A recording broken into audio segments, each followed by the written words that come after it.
आपकी संज्ञा या सर्वनाम की विशेषता को बताते हैं उन्हें हम विशेषण कहते हैं। तो वही आपका विशेषण जो है उनको इंग्लिश में एडजेक्टिव्स जो है वो कहा जाता है। अब बात आती है नाउन या प्रोनाउन की। तो जैसे आपको ऑलरेडी पता है कि नाउन होते हैं जो हमारे, तो नाउन जो होते हैं वो हमारे नेमिंग वर्ड्स होते हैं।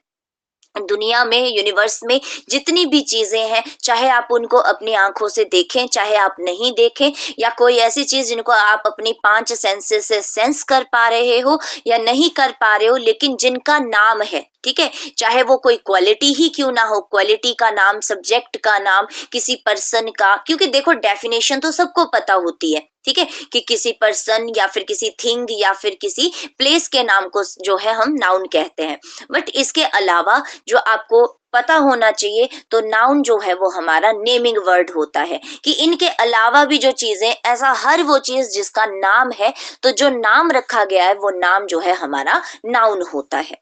और दूसरा आता है प्रोनाउन। और प्रोनाउन ऐसे वर्ड होते हैं जो हम नाउन को रिप्रेजेंट करने के लिए नाउन की जगह पे लगाते हैं। कोई भी सेंटेंस है जिसमें आपने नाउन को यूज नहीं करना है, लेकिन आपने उसी नाउन के बारे में बताना है, तो हम उसको बताने के लिए, जैसे फॉर एग्जाम्पल कि अगर आपने मान लो कि आपने किसी, फॉर एग्जाम्पल आपके पास जो है एक बुक है और आपने बुक के बारे में बताना है, तो आप बार बार बुक का नाम थोड़ी लोगे, आप पहले एक बार बोलोगे, फिर उसके बाद आप उसको ही बताने के लिए इट लगाओगे, ठीक है। तो ऐसे हमने जो है पढ़ लिया है कि इट किसके लिए यूज किया जाता है, तो वो सारी चीजें आपको पीपीटीज भी मिल जाएंगी और आपको रिकॉर्डेड लेक्चर भी मिल जाएंगे, तो आप उनसे भी पढ़ सकते हो। तो आपको अगर जिनका भी ये टॉपिक नहीं हुआ है, मतलब बाद में जो लोग ज्वाइन करे हैं, उन वो जो है रिकॉर्डेड लेक्चर ले सकते हैं। नेक्स्ट है आपका कि adjectives can describe the qualities of someone और समथिंग इंडिपेंडेंटली और in comparison to something else. अब ये भी बहुत ही इंपॉर्टेंट यहाँ पे बात बोली गई है कि विशेषता तो बताते हैं, ठीक है, लेकिन उसके साथ साथ जो आपके एडजेक्टिव्स होते हैं वो आपका कंपैरिजन भी शो करते हैं, ठीक है, कि कौन किससे बड़ा है क्या। तो जैसे देखो सिंपल सी बात, आपने 3 फॉर्म्स ऑफ द वर्ब तो सबने पढ़ी है, सबने पढ़ ली है ना, 3 फॉर्म ऑफ द वर्ब जो आपकी रहती हैं वो सबको आती हैं। नहीं भी आती होंगी तो पढ़ लेना, क्योंकि एग्जाम के लिए वो बहुत ही इंपॉर्टेंट है। उसी के साथ आपने मतलब आपको याद हो, आप जब स्कूल में होते थे तो आप लोग जो है एक और पढ़ते थे, that is big, bigger, biggest, good, better, best, इस तरह के पढ़ते थे ना आप। तो इनको बोला जाता है डिग्री, ठीक है। तो ये हमारे डिग्री एडजेक्टिव होते हैं। क्लियर? जैसे ऐसे हम कंपैरेटिव डिग्रीज बोलते हैं, पर जो आपका एडजेक्टिव का हिस्सा होते हैं, तो उसमें जो बीच में लिखा जाता है, जैसे मैंने बोला गुड, बेटर और बेस्ट, तो जो बेटर है यानी जो बीच में लिखे जाते हैं वो हमारी कंपैरेटिव डिग्री एडजेक्टिव होती हैं, ठीक है, उनको हम कंपैरिजन के लिए यूज करते हैं। और जो आपकी सबसे लास्ट में होती है, जैसे बेस्ट हो गया, ठीक है, या फिर आपका जैसे आप बोल रहे हैं कि स्वीट, स्वीटर, स्वीटेस्ट, ठीक है, तो इस तरह से जिसके लास्ट में ईएसटी लगाया जाता है वो हमारी सुपरलेटिव डिग्री एडजेक्टिव्स होते हैं। क्लियर?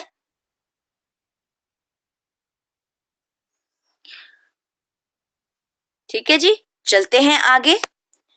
अब हम पढ़ेंगे कि हमारे जो एडजेक्टिव्स होते हैं तो उनमें टाइप्स और दूसरा हमारा आता है काइंड्स। अब इसको काइंडली ध्यान से समझिएगा।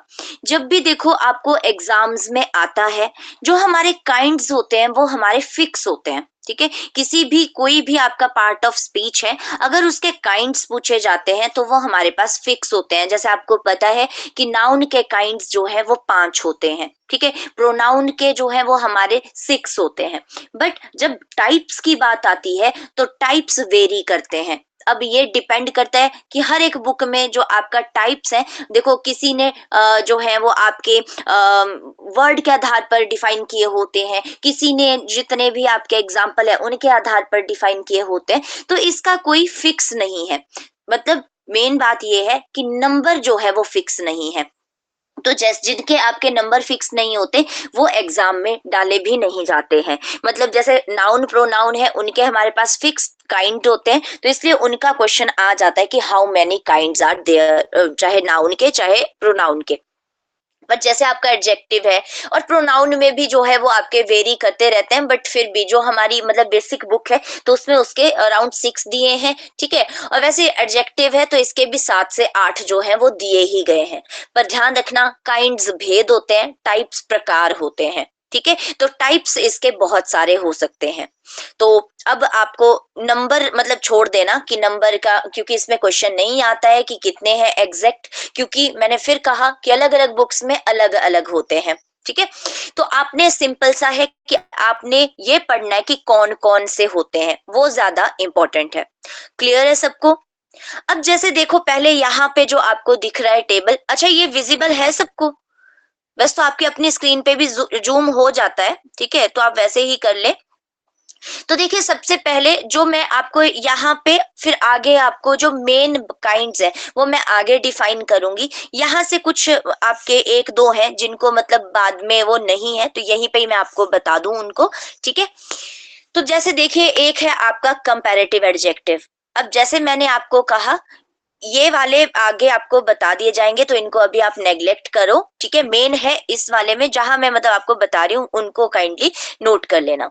तो जैसे कंपैरेटिव एडजेक्टिव, अब कंपैरेटिव एडजेक्टिव जैसे मैंने आपको अभी कहा कि जहां पे भी कंपैरिजन होगा, ठीक है, तो कंपैरेटिव डिग्री एडजेक्टिव का यूज किया जाता है।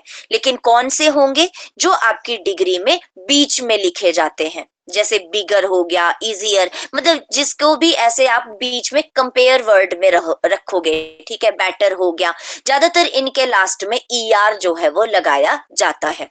तो जिनके भी लास्ट में ई आर लगाया जाता है वो आपके कंपैरेटिव एडजेक्टिव होते हैं। लेकिन जैसे सीनियर जूनियर है ना, तो वो आपके आईओआर पे खत्म होते हैं, तो वो अलग है। ये वाले आपके क्लियर है कंपैरेटिव एडजेक्टिव सबको?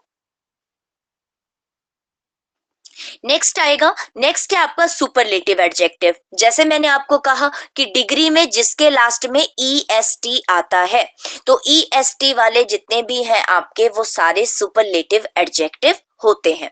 पर यहाँ पे इंपॉर्टेंट क्या है?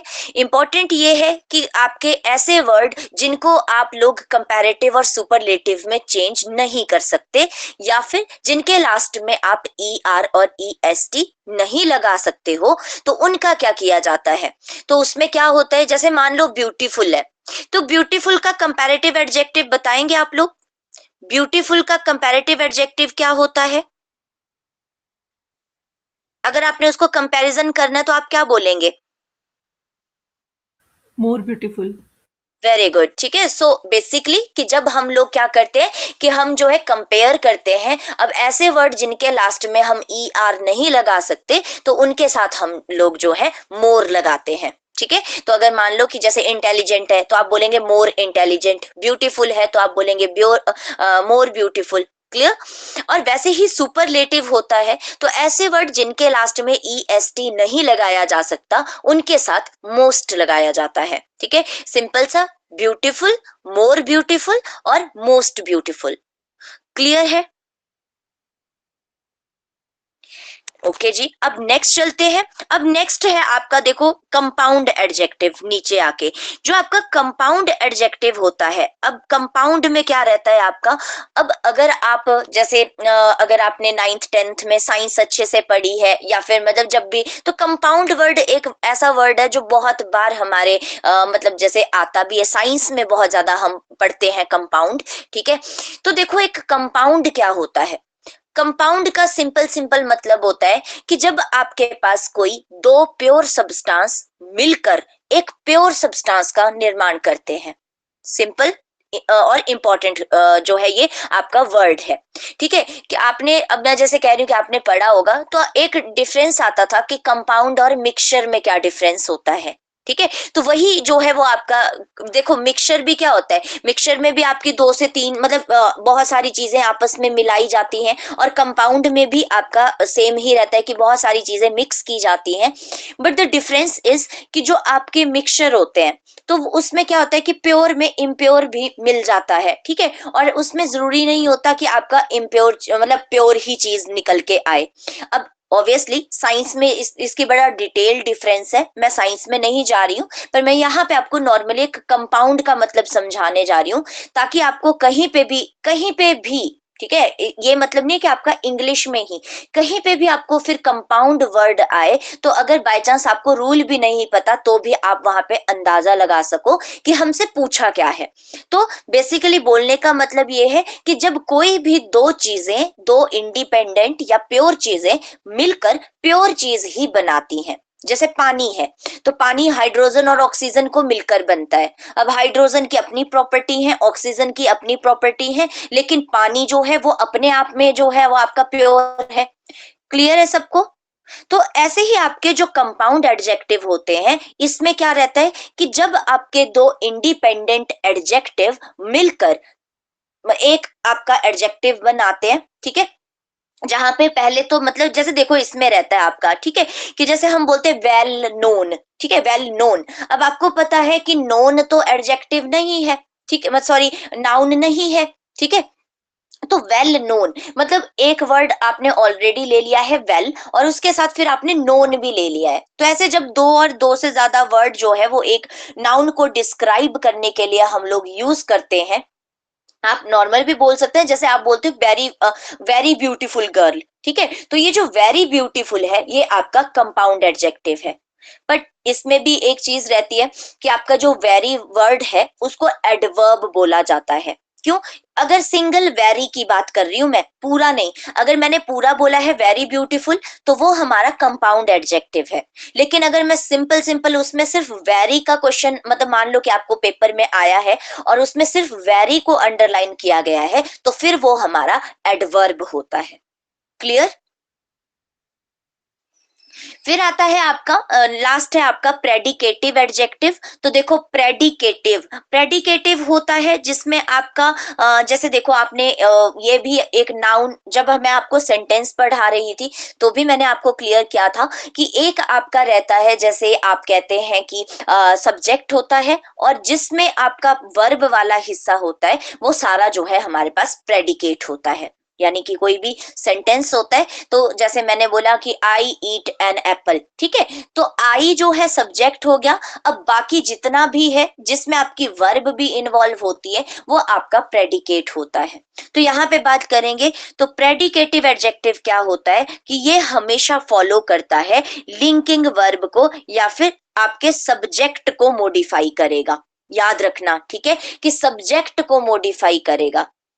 जैसे आपने बोल दिया कि हैप्पी बॉय या the boy who is happy, मतलब जो आपके बेसिकली सब्जेक्ट को जो है जो आपका मॉडिफाई करे उस वर्ब को जो है फॉलो करने वाले वर्ड को हम लोग प्रेडिकेटिव एडजेक्टिव बोलते हैं। अब जैसे जैसे आपको आगे सेंटेंसेस आते जाएंगे वैसे मैं आपको फिर क्लियर भी कर दूंगी। तो ये क्लियर है दो तीन चीजें जो बताई आपको, बाकी इनको आप पढ़ सकते हो खुद से भी, ठीक है। अब हम आते हैं जो इनके मेन काइंड्स हैं उनको अब अच्छे से पढ़ लेते हैं। तो चलते हैं नेक्स्ट। अब देखिए जो हमारे बेसिकली टाइप्स ऑफ एडजेक्टिव हैं, तो उसमें सबसे पहले आता है प्रॉपर एडजेक्टिव। अब जिन्होंने, आपको पहले ही बोला कि जिन्होंने नाउन या प्रोनाउन की क्लास नहीं लगाई है, अब ये उनके लिए भी जो है बेनिफिशियल है। क्योंकि देखो प्रॉपर नाउन, अगर आपको याद हो प्रॉपर नाउन बताएगा कोई, प्रॉपर नाउन क्या होती है? यार आवाज नहीं आई, बोला तो किसी ने पर आवाज नहीं आई मुझे।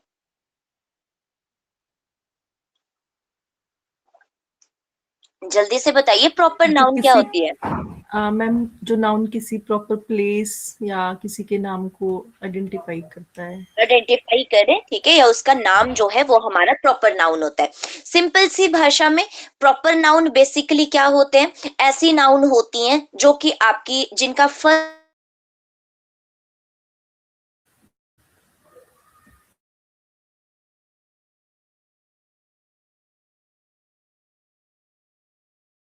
Ma'am hello. मैम साउंड नहीं आ रही है आपकी।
सॉरी फॉर डिस्टरबेंस, ये पूरा सिग्नल चला गया था। आवाज आ रही है अब मेरी?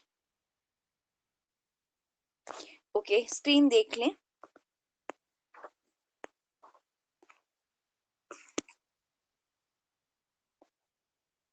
स्क्रीन विजिबल है? ओके, चलिए, तो यहाँ पे हम पढ़ रहे थे कि प्रॉपर एडजेक्टिव मतलब प्रॉपर नाउन जो है वो बेसिकली कौन रहता है आपका, कि प्लेस या फिर किसी पर्सन का नाम होता है, ठीक है। तो अब देखते हैं कि प्रॉपर एडजेक्टिव क्या होता है। प्रॉपर एडजेक्टिव को हिंदी में बोला जाता है व्यक्तिवाचक विशेषण, यानी कि सिंपल कि वही ऐसे वर्ड जो बेसिकली आपके प्रॉपर नाउन को जो है मॉडिफाई करते हैं, ठीक है। They describe a specific person, place और thing derived from that proper noun.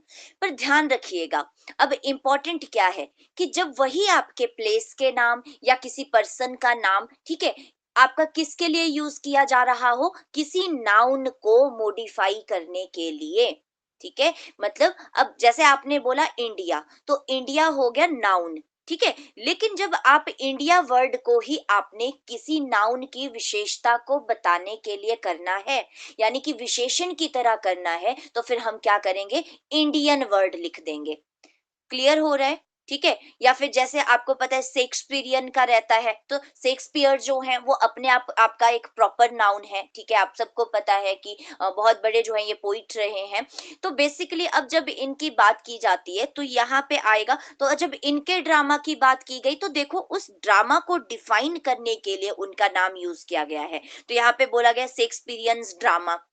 समझ आ रहा है सबको? ठीक है। तो जब आप प्लेस, पर्सन या थिंग्स के नाम जो कि आपके प्रॉपर नाउन से ही जो है डिराइव किए गए हों, उनको जब आप एज अ मतलब किसी नाउन को डिफाइन करने के लिए यूज करेंगे, तो उनको हम लोग प्रॉपर एडजेक्टिव बोलेंगे।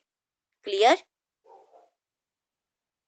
तो जैसे फूड नाउन है, कल्चर नाउन है, ठीक है, हमें पता है कि ये बेसिकली किसी चीज का नाम होता है। फूड है तो मतलब किसी चीज को खाना, मील, उसका उसको हम जो है फूड बोलते हैं। तो इसलिए इनको डिफाइन करने के लिए हमने इनसे पहले, तो ये जितने भी आपको रेड कलर में दिख रहे हैं, इंडियन या फिर अफ्रीकन, अमेरिकन, ठीक है, तो ये सारे जो है प्रॉपर एडजेक्टिव हैं। नेक्स्ट चलते हैं।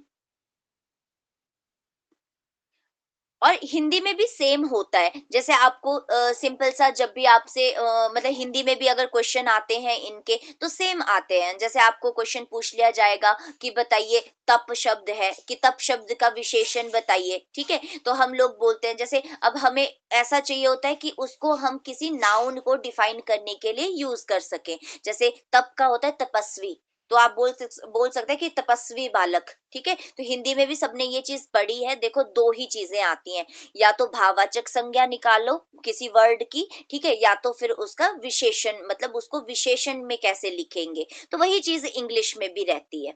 तो आपने हिंदी पढ़ी हुई है, तो इसलिए आपको ये इंग्लिश का भी बताया जा रहा है। फिर आता है आपका जी एडजेक्टिव ऑफ क्वालिटी। देखो क्वालिटी खुद में ही वर्ड बता रहा है।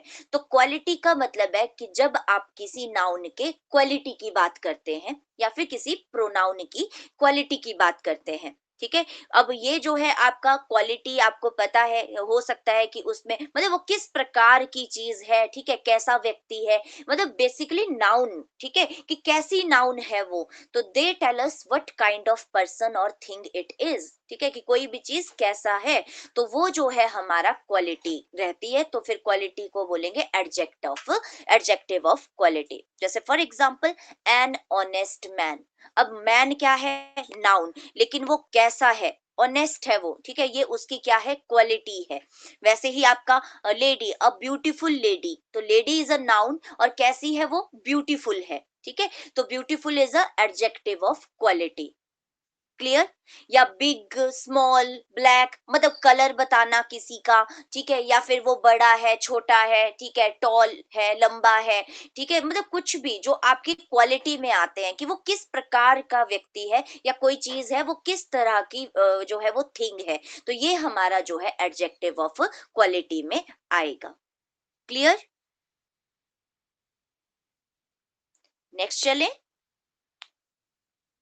ओके जी। नेक्स्ट आता है, अब आपको देखो इस पीडीएफ में लास्ट में आपके पास बहुत सारी एक्सरसाइज है यहाँ पे, तो आप उनको आराम से करना, कोई चीज नहीं समझ में आएगी तो उसको पूछ लेना है। और एडजेक्टिव सिंपल सा आपने याद रखना है कि एडजेक्टिव जो होते हैं वो हमेशा नाउन और प्रोनाउन की विशेषता को बताते हैं, और ज्यादातर जो है वो ये नाउन से पहले ही लिखे जाते हैं। बट अगेन कि कुछ एक्सेप्शंस भी रहती हैं, ऐसा नहीं होता कि हमेशा ये नाउन से पहले ही लगाए जाएंगे, तो वो एक्सेप्शन रूल आपको फिर बाद में करा दिए जाएंगे। ठीक है जी। नेक्स्ट है आपका एडजेक्टिव ऑफ क्वांटिटी। अब बात करते हैं क्वांटिटी की। क्वांटिटी मतलब परिमाणवाचक, और हम कई बार बोलते हैं मात्रा के लिए भी, ठीक है। मतलब बेसिकली कि कितनी क्वांटिटी है, ठीक है। अब क्वांटिटी को डिफाइन करने के लिए बहुत सारे वर्ड रहते हैं हमारे पास, जैसे सम हो गया, इनफ हो गया, नो हो गया, होल हो गया, मैनी बोलते हैं हम लोग, मच बोलते हैं, ठीक है। तो इस तरह से आपका जो है, या 1 2 3 आप बोलते हैं कि इतने जूते हैं, ठीक है। तो आप बोलेंगे कि टू पेयर ऑफ शूज, ठीक है। तो इस तरह से मतलब बेसिकली आपका रहता है क्वांटिटी की कितनी मात्रा है, ठीक है। तो इसमें सिंपल देखो, मैं आपको यही चीज जो है, अब आपको डेफिनेशन यहाँ पे सामने आपके लिखी होती है, मेरा काम है आपको डायरेक्ट उसको बताना, ठीक है। तो सिंपल सी है कि these adjective indicates the quantity या फिर अमाउंट ऑफ अ नाउन, कि वो कितना है। लेकिन अब इसमें क्या रहता है, काइंडली ध्यान से सुनिएगा इस चीज को। अब ये जो आपका एडजेक्टिव ऑफ क्वांटिटी है, इसके भी आगे जो है दो आपके काइंड होते हैं, ठीक है। अब जैसे बुक्स कई बार होती है तो उसमें क्या करते हैं, उनको भी मेन टाइप्स में ही जो है वो एड ऑन कर देते हैं। तो आपके पास जो आपका एडजेक्टिव ऑफ क्वांटिटी है, इसमें भी आपके आगे फर्दर दो तरह के होते हैं। एक होता है आपका डेफिनेट, ठीक है, एक होता है डेफिनेट क्वांटिटी, और एक होता है आपका इनडेफिनेट। अगर आपको याद हो तो आपको हिंदी में होता है ना, जैसे आपको बोला जाता है निश्चयवाचक विशेषण, ठीक है। इवन आपकी उसमें भी चलती हैं ये, जो आपकी प्रोनाउन होती है उसमें भी होता है, एक होता है डेफिनेट प्रोनाउन और एक होता है इनडेफिनेट प्रोनाउन। तो वैसे ही आपका जो एडजेक्टिव ऑफ क्वांटिटी है, इसमें भी आपके क्या रहती हैं, एक होते हैं डेफिनेट और एक होते हैं आपके इनडेफिनेट, ठीक है।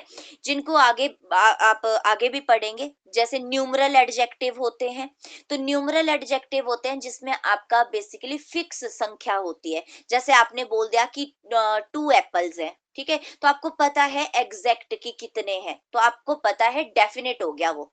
तो जो आपके डेफिनेट एडजेक्टिव होता है उसी को ही न्यूमरल एडजेक्टिव भी बोला जाता है। क्लियर। और इनडेफिनेट क्या होता है, जिसमें आपको मतलब पक्का पता नहीं है कि कितना है। जैसे आप बोलेंगे सम मिल्क, अब हमें थोड़ी पता कि कितना, ठीक है। तो ये फिर हमारा इनडेफिनेट जो है वो एडजेक्टिव ऑफ क्वांटिटी होता है। क्लियर।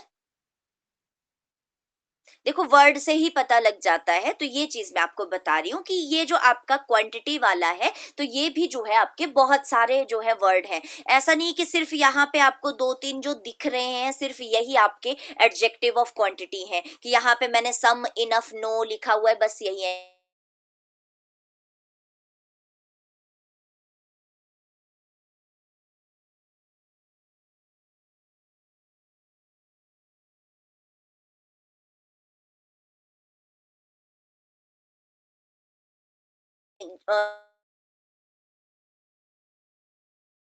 क्वांटिटी शो करते हैं, ठीक है। तो उन सब की लिस्ट फिर आपको बता दी जाएगी, यहाँ पे सिर्फ आपको रूल समझाने के।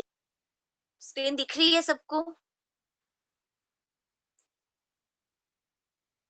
ओके। नेक्स्ट चलते हैं। तो देखिए यही जो मैंने आपको अभी बताया, तो पहला है आपका एडजेक्टिव ऑफ नंबर, जिनको डेफिनेट भी बोला जाता है। तो these adjectives indicates the number of person और थिंग्स और देयर ऑर्डर। ध्यान रखिएगा, पर इसमें भी 3 चीजें। एक तो पहले आपका कि नंबर ऑफ पर्सन, कि कितने लोग हैं, ठीक है, या कितनी चीजें हैं, ये तो बताता ही है। चलो ये तो आपको नाम से भी पता लग जाएगा क्योंकि एडजेक्टिव ऑफ नंबर बोला गया है। लेकिन इसके साथ साथ उनका ऑर्डर, ये आपके लिए नई चीज है, तो इसको काइंडली नोट कर लेना, ठीक है। कि उनका ऑर्डर भी जो है वो आपका एडजेक्टिव ऑफ नंबर में आता है। ठीक है, जैसे हम बोलते हैं ना कि फर्स्ट रैंक है, सेकंड रैंक है, ठीक है, तो इस तरह से जो है आपका ये जो फर्स्ट सेकंड या फिर ऑल आपने बोला, तो ये जो है हमारा एडजेक्टिव ऑफ नंबर के एग्जाम्पल रहते हैं। मतलब ये जो आपके वर्ड हैं, जैसे वन हो गया, ठीक है, मतलब आपने जहां पे ये बता दिया कि वन टू थ्री, तो ये जो है आपके बेसिकली जो है एडजेक्टिव ऑफ नंबर होते हैं। अब आप बोलोगे कि यहाँ पे मैनी क्यों लिखा है, तो देखो आपके पास ना दो वर्ड होते हैं, एक होता है मच और एक होता है मैनी। वेट अ सेकेंड,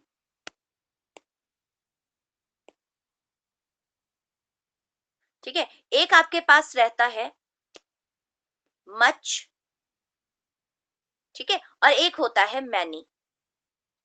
बताएगा कोई डिफरेंस मच और मैनी में? एनीबडी?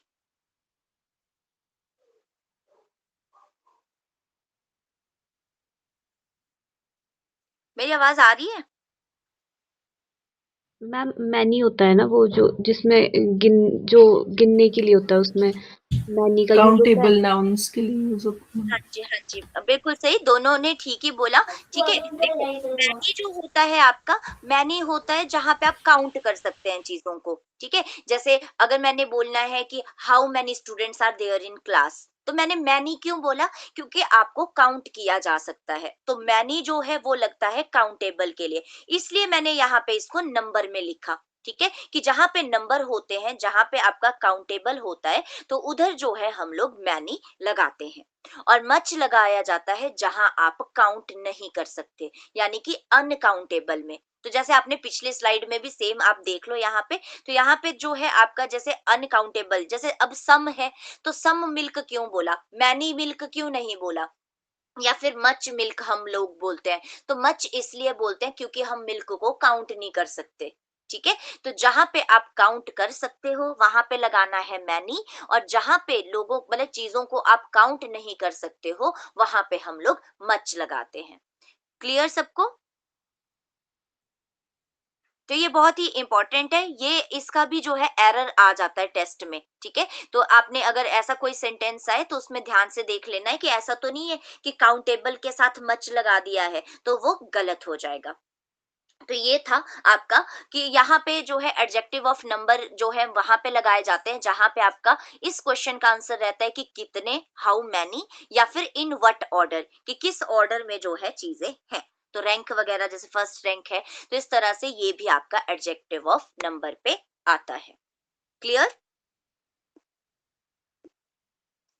अब नेक्स्ट चलते हैं हमारे, अब जो आपका डेमोन्स्ट्रेटिव एडजेक्टिव है। अब देखिए डेमोन्स्ट्रेटिव एडजेक्टिव नाम से ही पता चल रहा है आपका डेमोन्स्ट्रेशन। ठीक है, अब जहां पे आपने किसी भी चीज का डेमो देना होता है, डेमोन्स्ट्रेशन करनी होती है, तो वहां पे हम जो है डेमोन्स्ट्रेटिव एडजेक्टिव्स जो है वो यूज करते हैं। अब जैसे फॉर एग्जाम्पल यहाँ पे बात की जा रही है, दिस बुक इज माइन।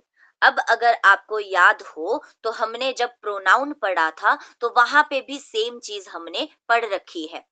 याद है किसी को डेमोन्स्ट्रेटिव प्रोनाउन? आप सिर्फ लाइक कर दो कि हाँ या ना, ठीक है, अगर नहीं होगा तो आप जो है फिर से पीडीएफ पढ़ लेना, क्योंकि अब मैं आपको और डिटेल में नहीं करूंगी क्योंकि मेरे को ये टॉपिक भी कंप्लीट करना है। ठीक है, पर जो आज ही क्लास लगा रहे हैं सिर्फ उनके लिए एक रिवीजन। ठीक है, सिंपल सी बात है, देखो जो आपकी प्रोनाउन होती है वो नाउन की जगह पे यूज किए जाते हैं। ठीक है, और दूसरा है कि जब आपका कोई भी नाउन या प्रोनाउन से पहले ये वर्ड लगाए जाते हैं तो ये एडजेक्टिव होते हैं। क्लियर? अब अगर मैं बोलती कि दिस इज माई बुक, अगर मैंने सेंटेंस बोला होता दिस इज, तो देखो अब दिस इज माई बुक जब मैंने बोला, तो यहाँ पे दिस के बाद जो है हमने सीधा हेल्पिंग वर्ब लगा दिया है, कोई नाउन नहीं है इसके बाद, दिस के बाद कोई नाउन नहीं लगाई गई है, तो दैट मीन्स ये जो दिस है ये हमने बुक के लिए लगाया है, कि जैसे हमने बोला कि जो बुक है रखी हुई सामने कि ये मेरी है, तो दिस इज माई बुक। तो अगर ऐसे लिखा होगा तो ये होगा डेमोन्स्ट्रेटिव प्रोनाउन, तब क्या होगा ये डेमोन्स्ट्रेटिव प्रोनाउन। लेकिन अगर मान लो कि इस वर्ड के बाद सीधा आपके पास नाउन है तो फिर वो आपकी लॉन्गर नहीं रहती है प्रोनाउन। ठीक है, तो उसमें हम क्या बोलेंगे, क्योंकि दिस के बाद सीधा ही नाउन है तो दैट मीन्स यहाँ पे दिस जो है वो मॉडिफाई कर रहा है बुक को, बुक यानी नाउन को, तो इसलिए यहाँ पे दिस क्या है, डेमोन्स्ट्रेटिव एडजेक्टिव। तो वैसे ही आगे हाउस को डिफाइन करने के लिए कि वो हाउस बड़ा है, दैट हाउस इज बिग, ठीक है, तो यहाँ पे दैट जो है वो डेमोन्स्ट्रेटिव एडजेक्टिव है। दिस नजदीक की चीजों के लिए लगता है, दैट दूर की चीजों के लिए लगता है, ठीक है। और सिंगुलर रहता है तो दिस, और अगर प्लूरल होगा तो हम बोलेंगे दीज, ठीक है, और दैट का प्लूरल होता है दोज। क्लियर सबको? तो ये हमारे डेमोन्स्ट्रेटिव एडजेक्टिव होते हैं।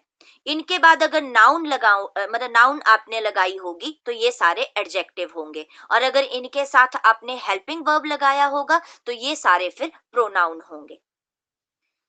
तो चलते हैं आगे। अगला आता है हमारा इंटेरोगेटिव एडजेक्टिव। अब देखिए जो आपका अगेन, अब देखो इसकी प्रोनाउंसिएशन बेसिकली हम लोग इंटेरोगेटिव बोलते हैं, पर इसकी जो रियलिटी में जो प्रोनाउंसिएशन है दैट इज इंट्रोगेटिव, ठीक है। तो ये भी आपको मतलब बेसिकली पता भी होना चाहिए कि कौन सी चीजों को कैसे जो है उनको प्रोनाउंस करना चाहिए। तो इंट्रोगेटिव जो एडजेक्टिव्स होते हैं इनको हम बोलते हैं प्रश्नवाचक विशेषण। तो ये भी आपके नाम से ही पता चल रहे हैं कि इन वर्ड मतलब ऐसे वर्ड जिनको हम क्वेश्चन के लिए यूज करते हैं, ठीक है, जैसे व्हाट, विच, हुज, ठीक है। तो ये जो है आपके, लेकिन अब यहाँ पे भी इंपॉर्टेंट क्वेश्चन क्या है आपका, कि अब आपने जब प्रोनाउन पढ़ी होगी तो वहां पे भी आपने पढ़ा होगा कि इंटेरोगेटिव प्रोनाउन होती है।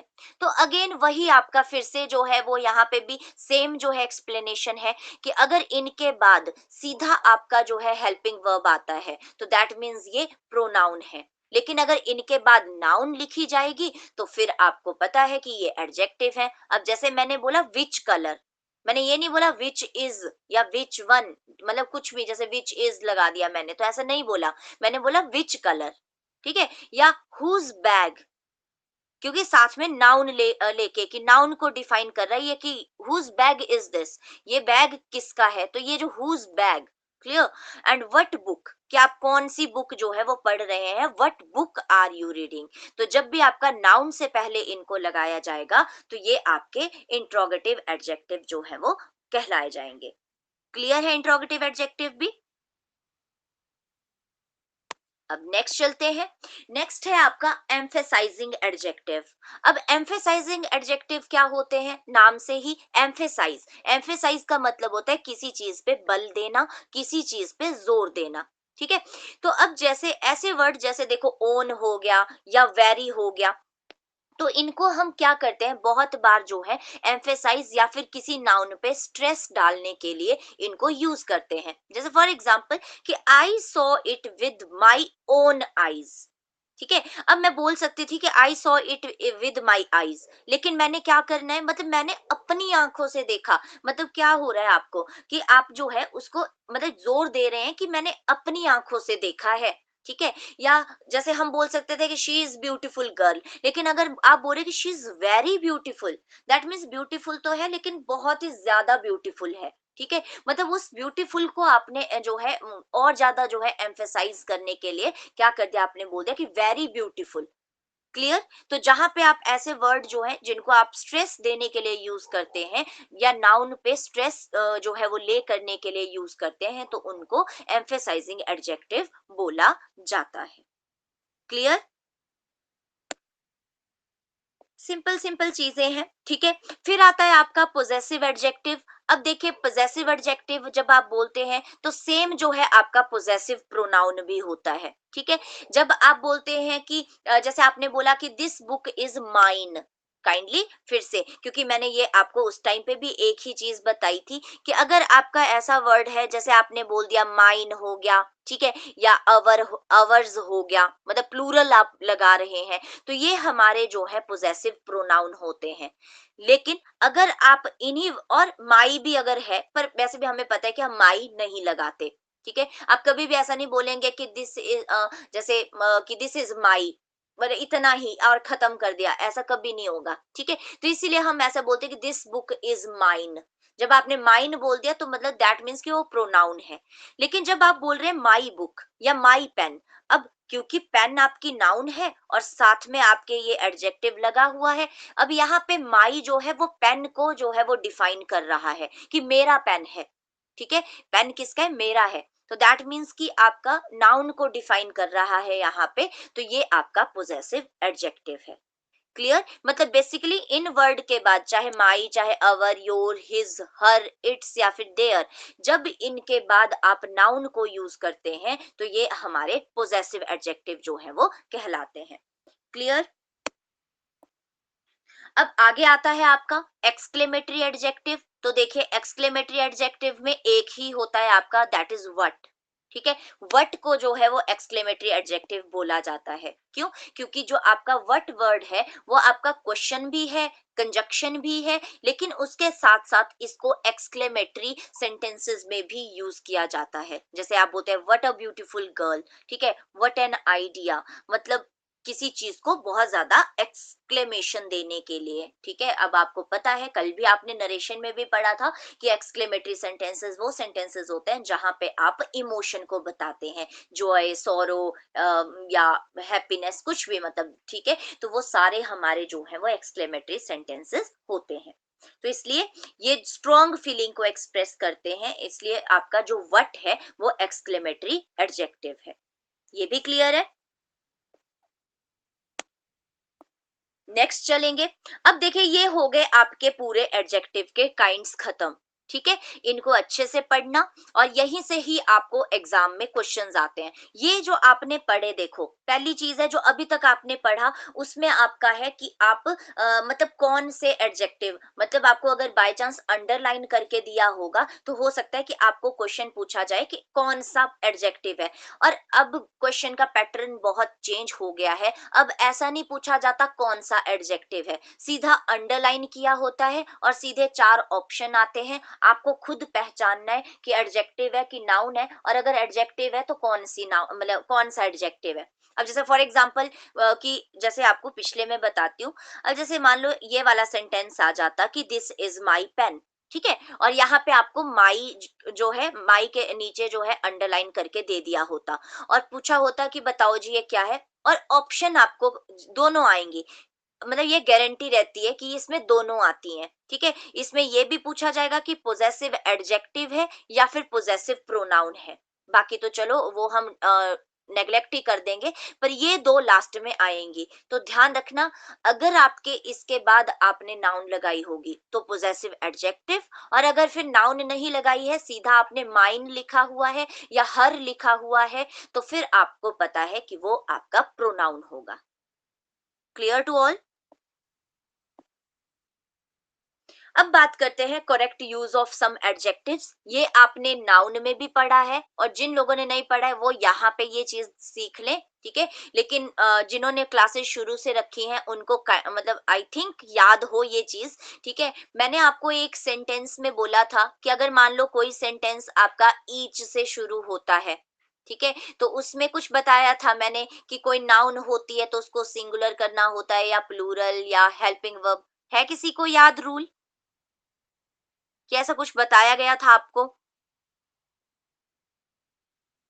अब लग रहा है मुझे पता कि आगे आगे जा रहे हैं और फिर पीछे पीछे चीजें भूल रहे हैं। ठीक है, तो काइंडली इनको भी फिर से पढ़ लेना, वहां पे जाके बहुत अच्छे से समझाया है मैंने नाउन वाले में, तो उसमें आप जो है इसको पढ़ लेना। ठीक है, तो और थोड़ा सा मतलब यहाँ पे बता रही हूँ, जैसे सिंपल सी चीज रहती है कि ऐसा कोई भी सेंटेंस जिसमें आपका जो ईच से शुरू हुआ हो या एवरी, आइदर या नाइदर, बट यहाँ पे एक चीज याद रखनी है कि इसके साथ ऑफ लगाया हो, मतलब आइदर ऑफ या नाइदर ऑफ। अगर आपको ऐसा दिखा कि वहां पे मतलब आपका नाइदर नॉर लगा है, तब नहीं करना ऐसा।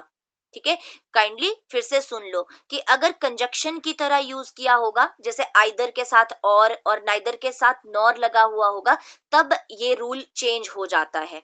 लेकिन अगर मान लो और नॉर नहीं है, आइदर से शुरू किया है, जैसे यहाँ पे है कि आइदर बुक, ठीक है, या कई बार ऐसे बोला जाता है either of the book. Clear? तो ऑफ लगा हो तो भी, नहीं भी लगा हो, पर आपको ध्यान रखना है कि और नहीं लगा होना चाहिए। तो उस केस में क्या होता है कि जो आपका यहाँ पे देखिए, अब जैसे हम बोलते हैं कि singular noun is always used with each, क्योंकि सिंगुलर नाउन हम, लेकिन अब इसमें काइंडली इस चीज को अच्छे से सुन लीजिएगा। ठीक है, अब यहाँ पे थोड़ा सा इसको टिपिकल बनाने के लिए ये रूल ऐसे हो गया है, अगर मान लो बीच में ऑफ लगा हो, ये नोट कर लेना, अगर बीच में ऑफ लगा होगा तो ये जो आपकी नाउन होगी ये प्लूरल होगी, इसको नोट कर लें। ठीक है, कि अगर मान लो यहाँ पे लिखा होता आइदर ऑफ, अगर मैंने यहाँ पे आइदर ऑफ लिखा होता तो ये जो बुक होता ये बुक्स होना था। क्लियर है सबको? तभी मैंने कहा कि आप वहां पे पढ़ना, वहां बहुत अच्छे से ये रूल करवाए गए हैं। ठीक है, अब यहाँ पे तो आपको एडजेक्टिव के हिसाब से समझाऊंगी। ठीक है, बट जहां पे इनको पढ़ाया गया है नाउन में, वहां बहुत अच्छे से बताया गया है कि अगर मान लो बीच में ऑफ लगा होगा तो हमेशा जो आगे नाउन होगी वो प्लूरल लिखी जाएगी। जैसे आपने बोलना है आइदर ऑफ द बुक्स, ठीक है, लेकिन यहाँ पे ऑफ नहीं लगा है तो आप बोलेंगे आइदर बुक। और यहाँ पे मेन चीज है कि ऑफ नहीं लगा है तो इसलिए इसकी जो नाउन है वो सिंगुलर है। और नाउन सिंगुलर है ये तो मतलब आपका डिपेंड करेगा ऑफ या ऑफ ना लिखा हो उस पे, लेकिन जो आगे हेल्पिंग वर्ब होगा वो हमेशा सिंगुलर होगा, चाहे बुक्स ही क्यों ना लिखा हो। ये सुन लो ध्यान से, ठीक है, कि अगर प्लूरल नाउन भी लगी होगी तो भी आपने जो आगे हेल्पिंग वर्ब है वो सिंगुलर ही लगाना है। क्लियर है सबको ये चीज?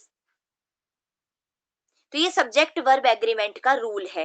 ठीक है, ये रूल ही ऐसा है कि अगर आपका कोई भी सेंटेंस ईच से शुरू हुआ हो या वन से शुरू हुआ हो, जैसे आपने बोलना है वन ऑफ द स्टूडेंट्स, ठीक है, तो one of the students is absent. अगर आपने आर बोला तो वो गलत हो जाएगा, क्योंकि उसमें क्या बोला गया है कि सब में से कोई एक, वन। तो ऐसा ही आपका रहेगा, आइदर का मतलब भी यही होता है कि सब में से एक। क्लियर? और एक और रूल है कि जो आइदर और नाइदर होता है वो आपका दो ही लोगों के लिए लगता है। ठीक है, कि आइदर दिस और दैट या आइदर ही और शी। ठीक है, तो दो के बीच में अगर कभी भी आपने बोलना हो तो आप बोलते हैं आइदर। और अगर मान लो कि आपने उससे ज्यादा बोलना है तो आप बोलते हैं एवरी। क्लियर है? और नाइदर में भी ऐसा होता है कि दो लोगों के लिए बोलना है तो नाइदर लगाया जाता है, लेकिन अगर मान लो दो से ज्यादा के लिए बोलना है तो बोला जाता है नन ऑफ देम। क्लियर? जैसे आइदर के लिए होगा ऑल ऑफ देम और नाइदर के लिए नन ऑफ देम, लेकिन खुद जो आइदर और नाइदर होते हैं वो दो ही चीजों के बीच के लिए बोले जाते, बीच मतलब दो ही लोगों के लिए यूज किए जाते हैं। इज इट क्लियर और नॉट? ठीक है, और वर्ब जो है वो सिंगुलर लगानी है। ये बहुत ही इंपॉर्टेंट रूल है, इसीलिए आपको ये यहाँ पे लिखा गया है। अब एक और है हमारा, ये भी बहुत ही इंपॉर्टेंट है। देखिए मैंने यहाँ पे आपको जो बिल्कुल पेपर में आते हैं उनका, और जिनका बच्चों को ज्यादातर कंफ्यूजन रहता है वो वाले एडजेक्टिव पिकअप किए हैं। बाकी आपको फुल पीडीएफ मिल जाएगी, वो आपके एक्स्ट्रा रूल रहते हैं। तो वो आपको इतना मतलब अगेन कि आपकी अपनी इंग्लिश के लिए आपको आने चाहिए, तो इसलिए आपको डिटेल पीडीएफ मिल जाएगी, खुद से पढ़ लेना आप लोग। बहुत ही इजी रूल है, ठीक है, कोई नहीं पता चलेगा तो वो बता देना मुझे, लेकिन जो आपके बेसिक हैं जो पेपर में बहुत ज्यादा आते हैं मैं वो आपको यहाँ पे डिफाइन कर रही हूँ। तो जैसे फॉर एग्जांपल आपका लिटल, अ लिटल और द लिटल। तो देखिए आपके पास ना दो जो है वो आपके पास एडजेक्टिव होते हैं। ये आपके बेसिकली इनडेफिनेट एडजेक्टिव होते हैं, अनिश्चयवाचक जो है विशेषण होते हैं। ठीक है जी, एक होते little, a little, the little, और एक होता है आपका few, a few, the few. ठीक है, अ फ्यू और द फ्यू। पहले तो सबसे पहली क्वेश्चन यही रहता है कि लिटिल और फ्यू में क्या डिफरेंस होता है। अब यहीं पे आपको सामने दिख भी रहा है तो मैं यहीं से ही आपको चलो बता भी देती हूँ। ठीक है, देखो लिटिल और फ्यू में क्या डिफरेंस होता है, सिंपल। लिटिल जो वर्ड होता है वो यूज किया जाता है अनकाउंटेबल नाउन के साथ, ये बहुत ही इंपॉर्टेंट है। यानी कि जहां पे आप मच लगाते हैं ना, ठीक है, बहुत ज्यादा होता है तो हम बोलते हैं मच, ठीक है, लेकिन अगर आपने थोड़ा बोलना होता है तो बोला जाता है लिटिल। तो little, a little, the little का मतलब भी होता है थोड़ा, few, a few, the few का मतलब भी होता है थोड़ा या फिर कम। लेकिन बस डिफरेंस ये है कि little, a little, the little लगाया जाता है अनकाउंटेबल नाउन के साथ, और few, a few, the few लगाया जाता है काउंटेबल के साथ, मतलब ऐसी चीजें जिनको आप, ऐसी नाउन जिनको आप काउंट कर सकते हैं। ये डिफरेंस क्लियर है सबको पहले, लिटिल और फ्यू में? अब बात करते हैं इनका खुद में क्या डिफरेंस होता है। देखो सिंपल सा जस्ट एज्यूम करना, मान लो कि आपके पास एक जो है गिलास है और उसमें पानी है, ठीक है। अब ऑब्वियसली जब वो पूरा फुल होता है तो हम बोलते हैं फुल है, ठीक है। अगर वो हाफ होता है तो हाफ के लिए हम वर्ड लगा देते हैं हाफ है। लेकिन अगर मान लो कि उसमें थोड़ा सा पानी है, उसमें जो है आपका बिल्कुल थोड़ा सा पानी है नीचे, तो फिर आप उसको कैसे डिफाइन करेंगे? थोड़ा है लेकिन क्वांटिटी कैसे बताओगे? मैं इसलिए बता रही हूँ ताकि आपको ये क्लियर हो जाए डिफरेंस अच्छे से, ठीक है। अब अगर मान लो कि आपका जैसे पानी बिल्कुल खत्म है और उसमें बिल्कुल कम ड्रॉप है, मतलब ऐसे जैसे कि आप सिर्फ उल्टा कर रहे हो गिलास को और ऐसे हिला रहे हो उसको, ठीक है, और उसमें से ऐसे थोड़ी सी बूंद निकल गई एक दो, तो हम कैसे बोलते हैं कि ये तो ना के बराबर है? ऐसे ही बोलते हैं ना हम कि इससे तो ना ही होना अच्छा, क्योंकि आपको प्यास लगी है और उसमें सिर्फ एक बूंद है, तो वो ना के बराबर हुई ना, ठीक है। और पानी को आप काउंट कर नहीं सकते, तो इसलिए जहां पे आपका बिल्कुल नेगेटिव मीनिंग होता है, दैट मीन्स नेग्लिजिबल, ना के बराबर होता है, तो वहां पे हम बोलते हैं लिटल। ऐसा जहां पे भी सेंटेंस रहेगा जिसमें आपका बिल्कुल ना के बराबर चीज बोली गई होगी, तो उसमें क्या लगाएंगे हम लोग? लिटल लगाएंगे। क्लियर है लिटल का मीनिंग? अब बात करते हैं अ लिटल। अ लिटल क्या हो गया कि जिसमें जैसे एक दो सिप उसमें है, मतलब ना, कुछ ना होने से, जैसे हम कहते हैं ना कि कुछ ना होने से थोड़ा सा होना काफी है, तो अ लिटल क्या रहेगा? सम या फिर स्मॉल अमाउंट, ठीक है। और फिर लास्ट आता है आपका द लिटल। द लिटल का मतलब होता है whatever small amount is there, मतलब जितना कर आपके पास है। मतलब पहले तो कि थोड़ा, तीनों का मतलब है थोड़ा ही। लिटिल का मतलब हो गया ना के बराबर, अ लिटिल मतलब चलो थोड़ा सा है गिनने लायक, ठीक है। और द लिटिल का मतलब कि जितना आपके पास है, हाफ से कम है, थोड़ा है, पर जितना आपके पास है वो सारा, ठीक है। What ever the small amount you have, तो उसको हम बोलेंगे द लिटिल। क्लियर? अब एग्जाम्पल में देखते हैं कि कैसे इनका यूज करेंगे आप लोग। सिंपल देखिए, अब सेंटेंस आ रहा है, सबसे पहले है आपका she has little money so she can't by the book.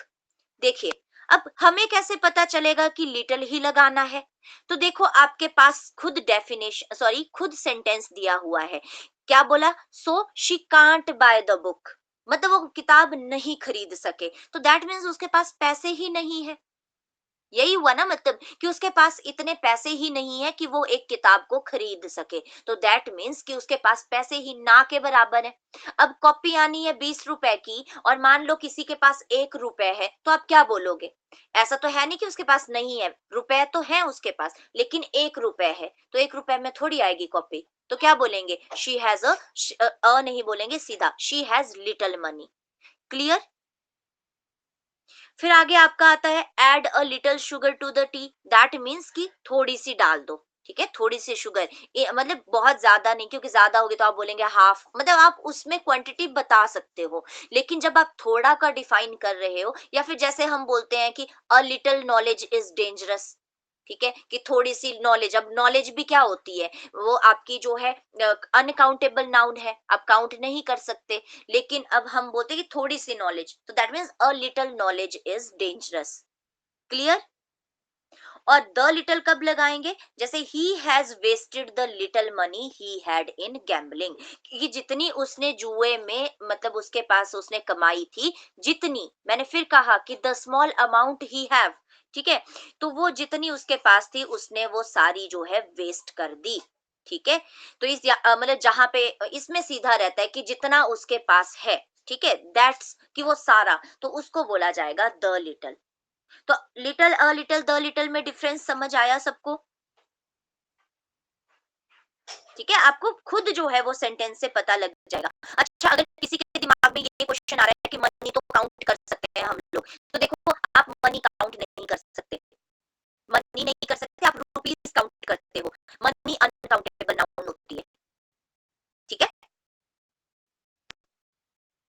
Next चलते हैं आपका, अब यहाँ पे थोड़ा सा few a few the few का रह गया आपको, ठीक है, तो उसका मैं बता दूं, few a few the few में भी सेम होता है, तो यहीं पे ही आप थोड़ा सा, मतलब आपको बताने की कोशिश करूंगी, स्लाइड जो है वो रहेगी, आपको जो है भेज दूंगी मैं पूरी, ठीक है, एग्जाम्पल के साथ, तो आप इसके बाद आपके पास देखिए यहाँ पे जो है बहुत सारे एग्जाम्पल हैं, तो इनको भी आप पढ़ सकते हैं और आगे आपकी एक्सरसाइज भी है, तो इनको भी आप जो है खुद से ट्राई करना, इनके आंसर्स भी साथ में हैं, तो इनको करना, अगर कोई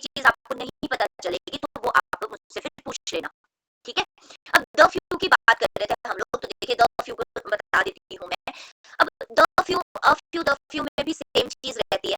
जैसे मान लो मैंने आपको क्लास में जो है 20 लोग बुलाए, ठीक है, लेकिन अब आपको पता है कि स्टूडेंट्स को हम काउंट कर सकते हैं, ठीक है, लेकिन अगर मान लो कि 20 स्टूडेंट्स आने के बाद सिर्फ एक स्टूडेंट आया, अब एक ही स्टूडेंट आया तो वो ना के बराबर है ना।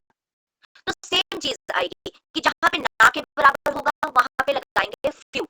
फिर अगर थोड़ा सा काउंटेबल है तो हम बोलेंगे अ फ्यू, ठीक है। और है तो आधे से कम लेकिन इनफ है कि जितने लोग आए थे, आपने मतलब उसका सेंस ही हमेशा ऐसे बनेगी कि जितने थे वहां पे, जैसे इसमें था ना कि उसके पास जितनी मनी थी उसने वेस्ट कर दी, वैसे ही उसमें भी सेम रहता है कि जितने लोग थे या जितनी चीजें जिनको आप काउंट कर सकते हैं, जैसे कि जितनी उसके पास ट्रॉफियां थी उसने सारी दे दी। अब आपको पता है कि आप ट्रॉफीज को, कैंडीज को काउंट कर सकते हैं, ठीक है। तो आप बोल सकते हैं कि the few candies he had he give all of them, ठीक है। तो मतलब उससे क्या क्लियर हो रहा है कि जितनी थी उसके पास, ठीक है, वो दे दी उसने, तो द फ्यू फिर लगेगा।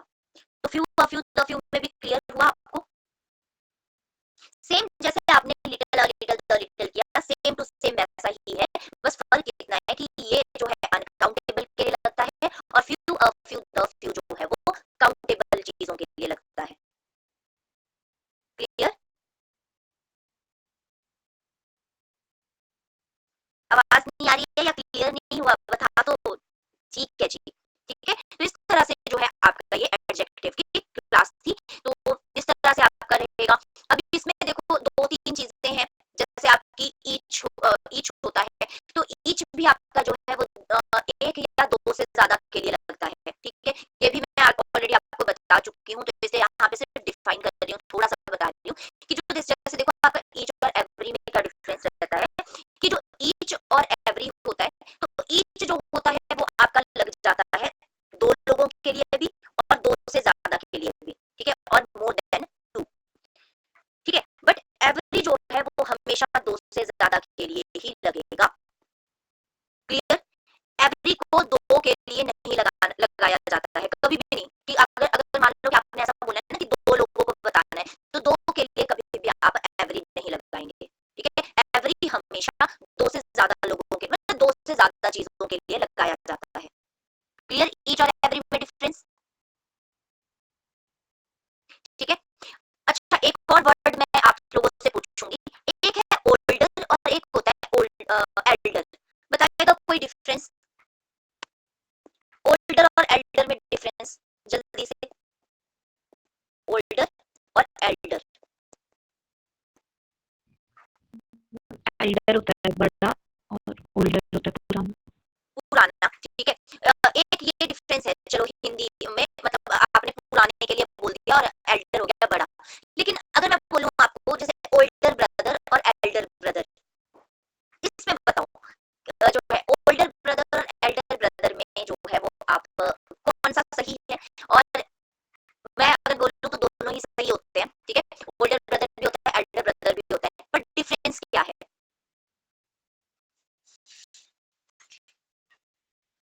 अब ऐसे मत बोल देना बूढ़ा, ठीक है, ये मत बोल देना बस, ठीक है। बताओ अगर है कुछ आइडिया ओल्डर और एल्डर, मतलब ओल्डर ब्रदर और एल्डर ब्रदर में। ये बहुत ही इंपॉर्टेंट है, ये भी एग्जाम में आ चुका है, ठीक है, और इसमें भी मैक्सिमम लोग जो है गलत करते हैं। वैसे ही आपका ओल्डेस्ट और एल्डेस्ट भी सेम चीज है, ठीक है। डिफरेंस सिंपल सा है। ओल्डर जो है ना वो आपका रहता है, मतलब कोई भी चीज पहले तो आपने खुद ही बता दिया कि पुराना, लेकिन यहाँ पे जो मैं जो डिफरेंस बताने जा रही हूँ वो है मेन, कि जैसे देखो एल्डर ब्रदर, एल्डर तब लगाया जाता है जब आपका सेम फैमिली रिलेशनशिप हो, जब आप मान लो कि अपने ही फैमिली की बात कर रहे हो, ठीक है, जैसे आप अपने ही रियल ब्रदर अपनी फैमिली में जैसे आप बोल रहे हो ना, ठीक है, तो उसमें चलता है एल्डर, जैसे कि he is the eldest brother of his family, ठीक है, क्योंकि वो अपनी फैमिली का सबसे बड़ा है, तो हम बोलेंगे एल्डेस्ट। सबको पता है सुपरलेटिव डिग्री है तो एल्डेस्ट हो गया, ठीक है। अगर कंपेयर करना है तो हम बोलेंगे एल्डर, ठीक है, कि between Ram and Shyam, Ram is Elder brother,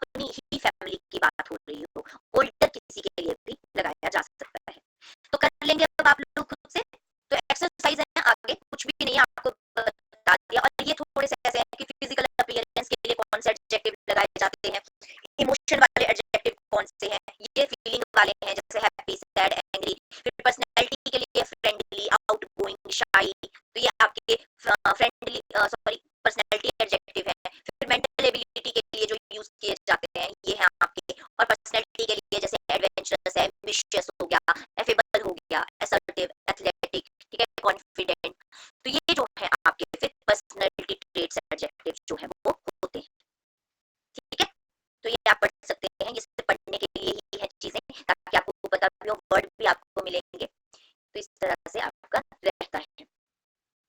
तो ये आपका जैसे the pleasant man help the women cross the street, ठीक है। तो इस तरह से आप इस वर्कशीट को कर सकते हैं, ठीक है जी। फिर आंसर्स है आपके साथ में, देखो यहाँ पे आपको मैनी मच में दिख जाएगा, जैसे मैंने आपको बताया मच वर्सेस मैनी, ठीक है। आपको a little versus a few, अब नीचे आंसर है, लेकिन अभी मैंने आपको बताया कि अ लिटिल और अ फ्यू आपने कैसे डिसाइड करना होता है। लिटिल जो है वो अनकाउंटेबल के लिए लगेगा और फ्यू जो है वो काउंटेबल के लिए लगेगा। तो कर लीजिएगा। इनमें कोई आंसर समझ में नहीं, मतलब आपको नहीं पता चले कि क्यों यहाँ पे ये लगाया है, तो फिर आप पूछ सकते हैं, ठीक है जी। ओके देन, ठीक है फिर, थैंक यू। किसी का कोई क्वेश्चन है तो पूछ लो।